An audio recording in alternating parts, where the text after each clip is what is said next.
राज्यभरात महाविकास आघाडीच्या वतीनं बदलापूर घटनेच्या निषेधार्थ निषेध आंदोलन करण्यात आलं। यावेळी महाविकास आघाडीच्या वतीनं काळ्या फिती बांधून बदलापूरच्या घटनेचा निषेध करण्यात येत आहे।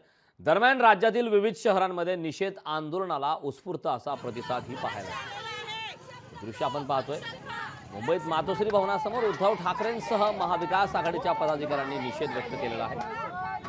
पुण्यामध्ये शरद पवार आणि सुप्रिया सुळेंच्या नेतृत्वात भर पावसात बदलापूर घटनेचा निषेध व्यक्त करण्यात आलाय। तर कोल्हापूर, सांगली, नागपूर आणि अमरावतीमध्ये शहरातील मुख्य चौकात महाविकास आघाडीच्या वतीनं निषेध व्यक्त करण्यात आलाय। दरम्यान राज्यातील विविध शहरात मोठ्या संख्येने निषेध आंदोलनात महाविकास आघाडीच्या कार्यकर्त्यांनी सहभाग नोंदवलाय। याबाबत खासदार अरविंद सावंत यांच्याशी संवाद साधलाय आमचे प्रतिनिधी स्वप्नील जाधव यांनी। पाहूया। त्याच्या विरोधामध्ये पुन्हा एकदा आंदोलन करण्यात आलेलं आहे।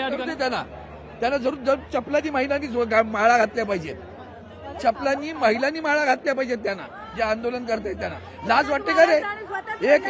एक नाही झालं महाराष्ट्राचं तुमच्या वर्तमानपत्र एक दिवस दाखवा की महिलांवर अत्याचार नाही झाला। त्याचा संताप आज संवेदनशील नेता या महाराष्ट्राचा उद्धवजी बाळासाहेब ठाकरे आहेत, लक्षात ठेवा। त्यांनी ते व्यक्त केलं, ते त्यांनी नाही व्यक्त केलं, उभ्या महाराष्ट्राची भावना त्यांनी व्यक्त केली।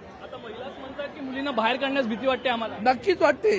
कधी वाटत होतं मुंबईमध्ये की महिला मुलगी आमची किती असुरक्षित आहे, आज तिची भीती वाटायला लागली। इतक्या नालायकपणानं तुम्ही कारभार करताय, काय वक्तव्य आहेत एकेकाची? ते तर भयानक बोलले, 2 महिन्यात फाशी दिली। इतके विद्वान मिळालेत आपल्या महाराष्ट्राला मुख्यमंत्री।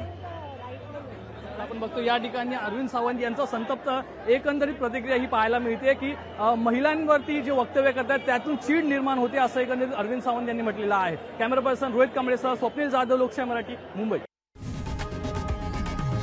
लोकशाही मराठी ऐका, पहा, जागरूक रहा।